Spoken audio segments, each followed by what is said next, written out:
Hi everyone. This is another episode of Landscape Lies by Landscape Lyle. Hi, how you doing? Here's Landscape Lyle trying to make America beautiful. At this point, one garden at a time. Why not?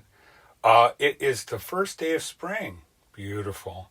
And I thought it would be a good time for me to do a primer on tomatoes. Lovely tomatoes. If you've ever had homegrown tomatoes or you're a tomato aficionado, there's nothing like a real tomato.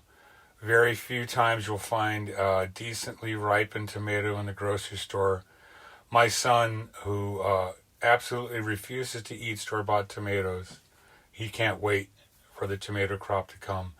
And for someone who is not the most disciplined eaters, it's a pleasure to watch him enjoy some naturally produced produce. So let's go because it's time to put your little tomato seedlings to work. First, you want to prepare the ground properly, and the good thing about tomatoes is you can plant them in the same spot year after year after year. Unlike some crops, you have to rotate locations. Tomatoes aren't like that. So give it a good. I like to use organic because it just seems cleaner that way. Because tomatoes are extremely heavy feeders. You'll be fertilizing them on a very regular basis. I also mix in a mixture of gypsum and worm castings that are mixed with some from biochar. As a matter of fact, the product that I use is called Vermichar from Organic Solutions. He's a dear friend of mine, and he has a great product. Biochar is really good stuff. We've had another episode on that. It's a good way to supercharge your soil. It acts as a reservoir for your fertilizers. The worm castings are just a good way to condition the soil. The gypsum, of course, just helps to break it down and does a really good job.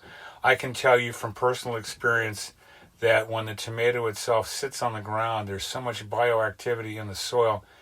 The tomato just sits there like it's preserved, so it really helps. And you want to double dig. So you go down a foot or two, dig it to death, and prepare your area. I use rounds of construction wire.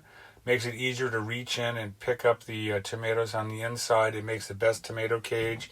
So your local building supply house or maybe Home Depot or something like that has rolls of that.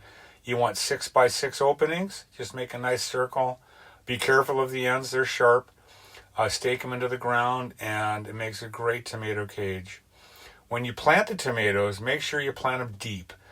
You go at least one or two branches down into the soil. It will not hurt the plant. It actually makes it stronger. And give it good watering. Depending on your climate. Usually in the beginning you can water a couple times a week. You don't have to overwater.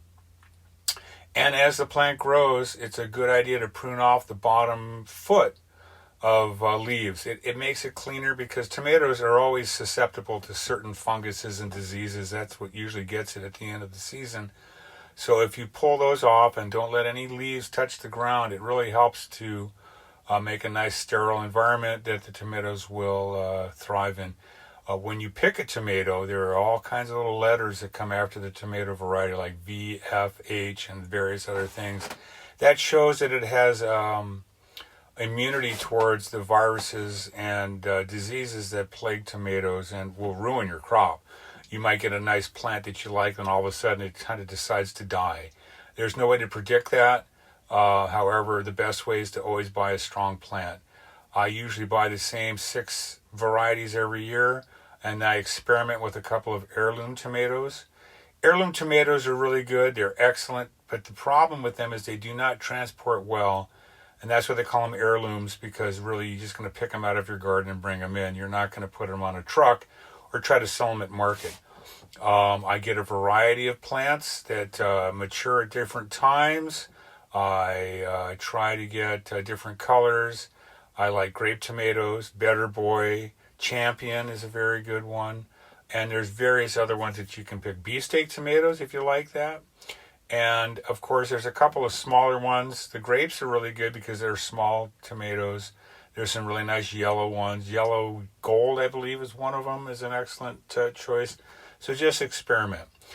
They are heavy feeders. You should feed at least every 3 or 4 weeks and water it in. Now, I use drip irrigation because you want to keep all the leaves dry as best as possible. So I set up drip irrigation. It automatically comes on, gives it a good hour's worth of watering. And eventually in Southern California, where it gets super hot, you'll probably be watering every day. You'll be able to see the plant as it wilts, and you'll know it's time to give it some water. And after that, just wait for it to produce.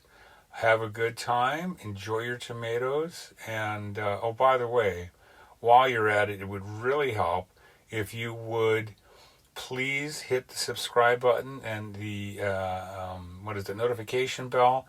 YouTube and all the podcast publishers really like that algorithm. It helps to spread it, and I can spread the good word even further. Okay, thank you very much, and enjoy your tomatoes. This is Landscape Lyle, getting over all the landscape lies. Have a very nice day. Thank you.